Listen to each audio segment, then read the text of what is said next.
Hello everyone, welcome back to my YouTube channel. आज हम करेंगे क्लास 11th की अकाउंटेंसी का चैप्टर 9 जिसका नाम है books of original entry journal की इलस्ट्रेशन नंबर 8। इलस्ट्रेशन नंबर 8 मैंने ऑलरेडी नोट कर रखी है। इलस्ट्रेशन नंबर 8 में हमें कुछ चार ट्रांजैक्शन गिवन है जिसकी आपको जर्नल एंट्री करके दिखानी है। यहाँ पे एक बार रूल समझ लेते हैं। तो रूल कह रखा है यहाँ पे, अगर asset expense drawing purchase sales return और लॉसेज ये आपका इंक्रीज हो जाए तो डेबिट कर दीजिए, और ये आपका डिक्रीज हो जाए तो क्रेडिट कर दीजिए। सेम इसी तरीके से liability income revenue capital sales purchase return income और गेन इंक्रीज हो जाए क्रेडिट कर दीजिए, डिक्रीज हो जाए डेबिट कर दीजिए।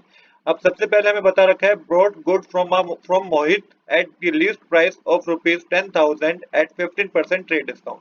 देखिए यहाँ पे परचेज करी गई है गुड्स को मोहन से परचेज किया गया है। ₹10,000 का गुड्स था और ₹15 का ट्रेड डिस्काउंट दिया गया है। तो ट्रेड डिस्काउंट का जो अमाउंट होता है इसकी कोई जनरल एंट्री नहीं होती, बट इसके अमाउंट को लेस करके आपको जरूर दिखाना होता है। अब परचेज करा है तो परचेज इंक्रीज हो गया तो उसको डेबिट करना है आपको। और साथ के साथ क्या हुआ, जब परचेज इंक्रीज हो गया हमारे साथ ही हमारे क्रेडिटर मोहन, हमारे क्रेडिटर से क्रेडिटर लाइबिलिटी होती है, लाइबिलिटी भी इंक्रीज हो गई। तो एंट्री होगी इसकी purchase account debit to Mohan.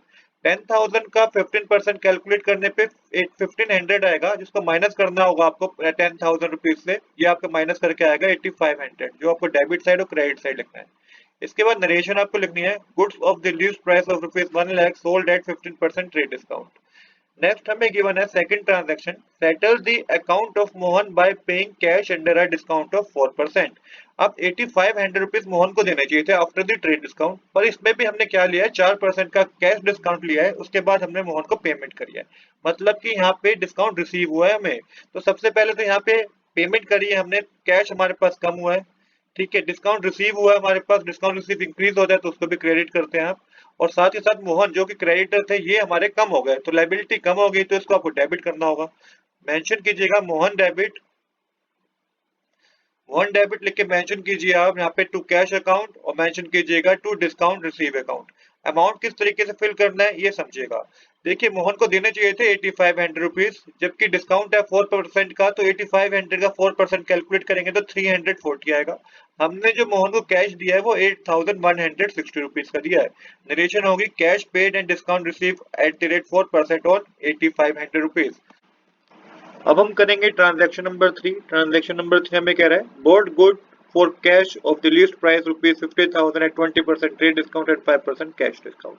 तो यहाँ पे 50,000 का गुड फिर से परचेज किया है, पर इस पर कंडीशन क्या है कि 20% का ट्रेड डिस्काउंट लिया है, और जो रिमेनिंग बैलेंस था माइनस करके उस पर हमें 5% का कैश डिस्काउंट मिला है। तो देखिए जनरल एंट्री क्या होगी, परचेज अकाउंट डेबिट। सबसे पहले परचेज किया तो परचेज अकाउंट डेबिट आपको लिखना होगा।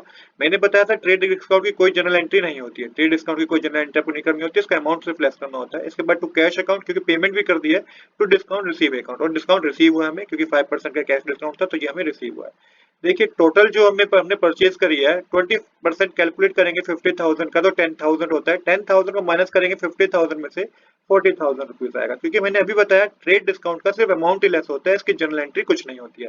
तो 40,000 की परचेज मानी जाएगी। इसमें 5% का हमें कैश डिस्काउंट मिल गया, तो 5% कैलकुलेट करेंगे 40,000 का, तो जो कैश डिस्काउंट है वो 2,000 का मिल गया। अब हमने कैश में कितना दिया होगा, 38,000 हमने कैश में दिए होंगे। आई होप कि आपको इस ट्रांजेक्शन में कोई डाउट नहीं होगा, बहुत ही इंपॉर्टेंट ट्रांजेक्शन है ये हमारी, ये कई बार आपके एग्जाम में पूछी जा सकती है, तो उस ट्रांजेक्शन को आप सही से इसकी जनरल एंट्री आप सही से कीजिएगा। इसके बाद नरेशन आपको लिखनी होगी। नरेशन जो होगी वह है good of least price of ₹50,000 sold at 15% trade discount. अब हम करेंगे लास्ट जनरल एंट्री, जो हमें ट्रांजैक्शन की बना है वो है sold good for cash of the least price of 20,000 at 10% trade discount and 3% cash discount. अब ये अपोजिट हो गया, आपके पास सेल करा है 20,000 रुपीज का गुड्स, 10% का ट्रेड डिस्काउंट है, 3% का कैश डिस्काउंट है, तो यहाँ पे डिस्काउंट अलाउ किया है और सेल हुई है तो पैसा आया होगा बिजनेस के पास, तो एंट्री होगी cash account debit, discount allow account debit to to करके आप लिखेंगे टू सेल्स अकाउंट। तो ये हमारे पास जनरल एंट्री होगी। अब अमाउंट कैसे डिस्ट्रीब्यूट करना है ये देखिए। सेल्स में कितनी की एक्चुअल सेल्स हुई है, ट्रेड डिस्काउंट 10% माइनस करेंगे तो 2,000 रुपीज आएगा। 20,000 में से 2,000 रुपीज माइनस कर दी जो 18,000 रुपीज आएगा, तो 18,000 रुपीज की तो सेल हुई है। इस पे 3% का कैश डिस्काउंट दे दिया, मतलब कि डिस्काउंट अलाउ होगा 540 रुपीज। 18,000 का 3% 540 होगा, माइनस करने पे आपके पास जो कैश में आएगा वो 17,460 आएगा। अब यहाँ पे अमाउंट फिल कीजिएगा, यहाँ पे डेबिट और क्रेडिट फिल कीजिएगा, तो 55,000 डेबिट साइड आएगा और 75,000 ही क्रेडिट साइड आएगा। तो इस तरीके से हमें जनरल एंट्री करनी थी। आज के लिए इतना ही। I hope you like this video. If you like this video, please do subscribe this channel. Thanks for watching.